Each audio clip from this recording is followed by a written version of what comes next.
Why did my wife's divorce lawyer suddenly walk out mid-hearing? Ashley and I had been married for 12 years when she filed for divorce. She claimed I was abusive, controlling, and hiding money from her.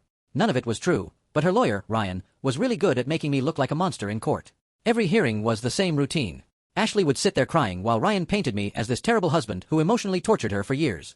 He had witnesses lined up, text messages taken out of context. The whole thing perfectly orchestrated. My lawyer kept telling me to stay calm and patient. The truth will come out eventually, he said.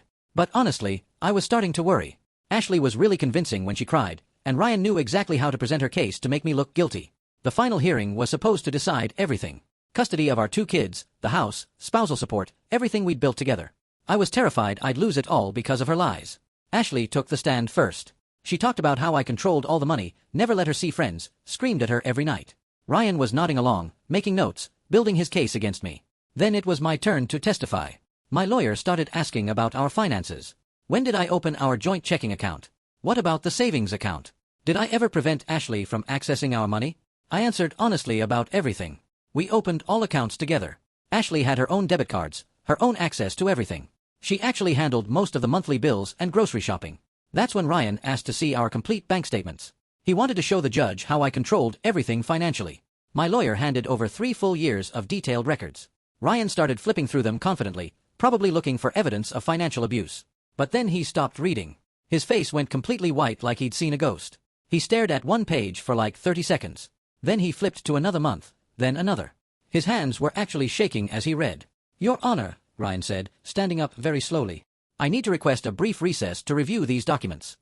The judge looked confused, but agreed to a 10-minute break. Ryan walked over to Ashley and whispered something urgent in her ear. She shook her head violently and whispered back angrily. Ryan stepped away from her table. He looked physically sick to his stomach. "Your Honor, I'm withdrawing from this case effective immediately." Everyone in the courtroom started talking at once. The judge banged his gavel repeatedly. Ashley was crying, but not the sad kind of crying, the angry, panicked kind. "Mr. Davis, you can't just walk out mid-hearing," the judge said sternly. "What's the specific reason for this sudden withdrawal?" Ryan looked at Ashley, then at the bank statements in his hands, then back at the judge. "I've discovered evidence that my client has been systematically lying to me about material facts in this case. I cannot ethically continue representation." That's when everything completely fell apart for Ashley in her case. Turns out, while she was claiming I controlled all our money and hid assets from her, the bank statements showed something totally different. For 2 solid years, Ashley had been secretly moving money into accounts I didn't even know existed. Not small amounts, either. We're talking about $40,000 moved over time. Money from our joint savings, money from our kids' college funds, money from her own paycheck that I thought was going toward household expenses. But here's the real kicker that made Ryan walk out.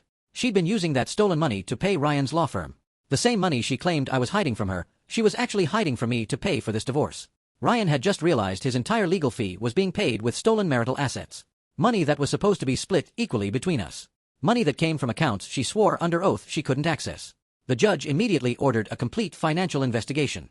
Within a week, they found 3 secret bank accounts, credit cards I'd never seen, even a storage unit she'd been paying for with our money. Ashley's new lawyer tried to claim she was just protecting family assets. But the evidence was crystal clear. She'd been planning this divorce for years and systematically stealing money to pay for it. The judge threw out all her abuse claims completely. No custody, no alimony, and she had to pay back every single penny she'd hidden, plus legal fees. All because Ryan was an honest lawyer who couldn't stomach representing someone who'd been lying to him for months about everything.